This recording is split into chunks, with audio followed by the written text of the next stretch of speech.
Welcome back to the Midweek Update.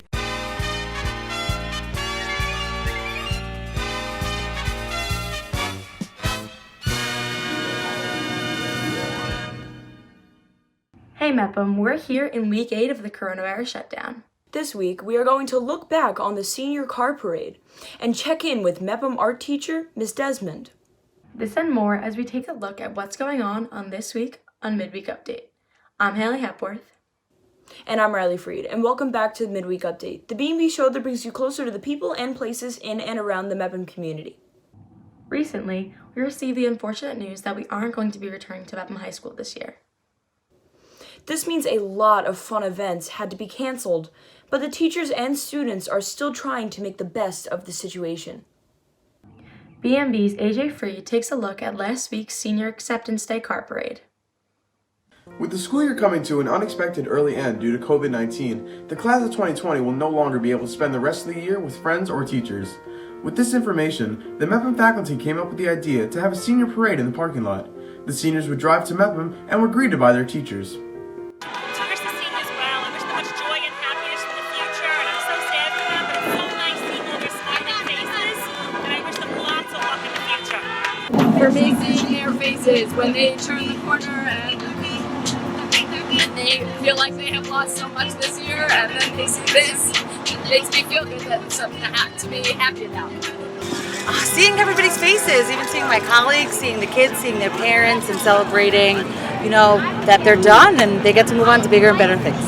It's a good thing to do for the kids. They're hurting. They feel like they had a lot of this year stolen from them. This is a little bit that the faculty really cares and loves them. Can show them that we understand. We can at least try to do a little bit to make things feel better for them.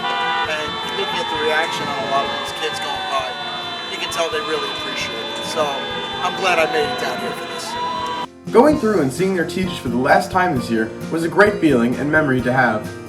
I feel that the parade for the graduating seniors is really special because it gave seniors the realization that the teachers and the faculty are all there for everyone. So when driving around it, you obviously saw everyone was cheering you on, happy for you that you were graduating and whatever. But obviously, still rather be in class and get that same experience. Seeing the kids that I had back in freshman year all grown up, and the fact that a lot of teachers came to support.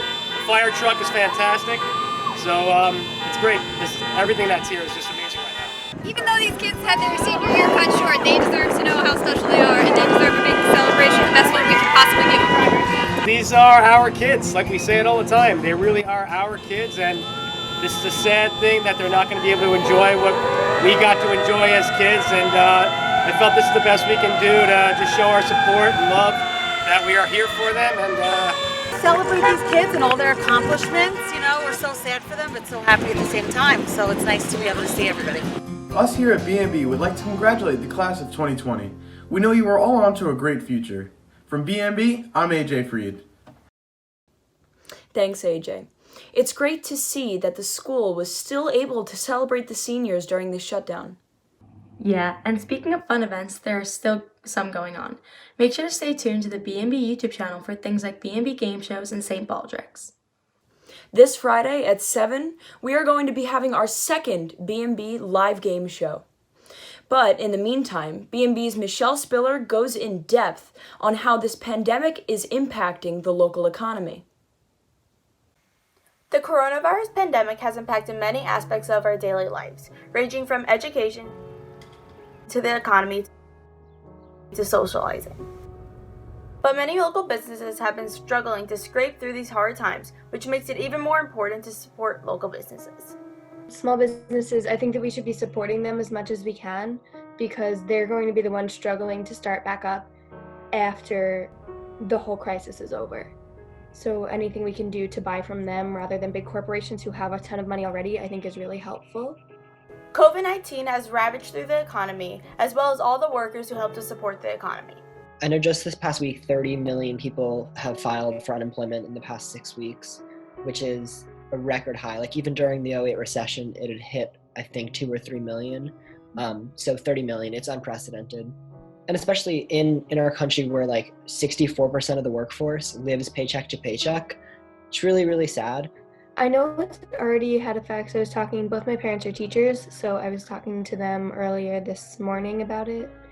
How like pensions and retirement money are taking a huge hit because of this. Some who may even want to support their local businesses may not be financially able to during these troubling times. No one, even like, unless like you're crazy rich, like is in the spending mode right now. People aren't spending a bunch of money because the future of most jobs is like really uncertain. Nobody has any idea when they're going to go back to work, etc. Money may be tight for small businesses, but in order to help them stay afloat, it is very important to continue supporting them through this pandemic. I think that it's really important right now that we're supporting small businesses, not necessarily, like especially more than big corporations. So I know what I've been trying to do is order, like if you are ordering a product, if you can order it like a mask or gloves or anything like that, if you can order it from a smaller business or from rather than Amazon or another really big corporation, I think that's really important right now. The economy may be struggling due to this pandemic, but helping out local businesses can only do good. From B&B, I'm Michelle Spiller. Thanks, Michelle. It's interesting to see what some of the less obvious effects of this virus will be. Yeah, people in the area and all over the country are working really hard during these hard times. And another group of people working hard right now are teachers. In the latest installment of B&B's Teacher Feature, Emily Yuck spoke to Mepham art teacher Miss Desmond about how the shutdown has been for her so far. Adopting a dog is no easy job, especially if it's a puppy. You have to be well prepared for the adoption process, which usually includes home visits, going to shelters, and walking down the PetSmart aisles looking for the prettiest collar. For the Desmond family, adopting during the pandemic was much different. So we saw dogs online that we had liked or thought that were cute. Yeah, you can hold them. And we applied online, and then we had to wait a couple of days for a phone call from Rough House, and then where they would normally do a home visit to make sure that our home was appropriate for a pet. We wound up doing a virtual visit, which was kind of weird. I had to like show my house off on my iPad, which was a little strange. But they just wanted to make sure that our house was appropriate for a dog and that we had a fenced-in yard.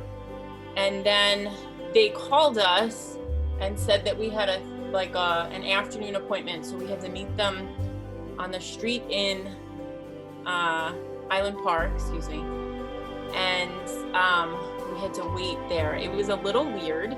It wasn't like the usual, you go to a kennel and you meet a bunch of dogs because of social distancing. So eventually, and it took a while because there was a lot of people waiting, they brought Polo over to our car, and he spent some time with us in the back of our truck, and we just kind of hung out with him, and they came back and said, "Do you want him?" And we said, "Sure," and we went and got him a tag and took him home.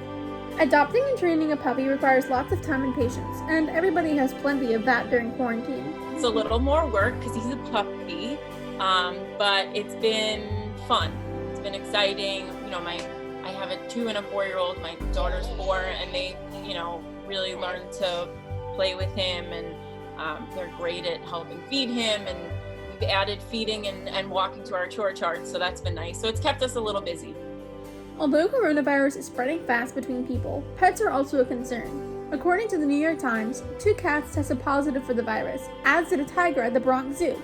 This arouses concern for those who have pets living in their homes. Right now, Polo's not leaving our house, and luckily, everyone in my family is healthy, so I'm not really concerned about it right now. But if we were to unfortunately winds up with a case of coronavirus in our house, then that's definitely something that would concern me. According to the Los Angeles Times, shelter and rescue organizations nationwide are reporting unprecedented interest in fostering and adopting, as people who are sheltering in place turn to kittens and puppies, dogs and cats, and here and there a rabbit, for comfort during the coronavirus crisis. Miss Desmond and her family are a great example of people stepping forward during these trying times. We hope the Desmond family and their story encourage you to adopt a pet. From B&B News, I'm Emily Yucht. It's cool to see what teachers are up to while we're not in school. Yeah, and if you want to see some more of what's going on with teachers in the district, don't forget to tune into the B&B's second game show on Friday night. Yeah, that should be a fun night. So that's it for this week's Midweek Update. We'll be back next week with all new stories from around the BMCHSD to bring you inside the parts of the community we don't always get to see. Until then, I'm Haley Hepworth. And I'm Riley Freed, and we'll see you next midweek.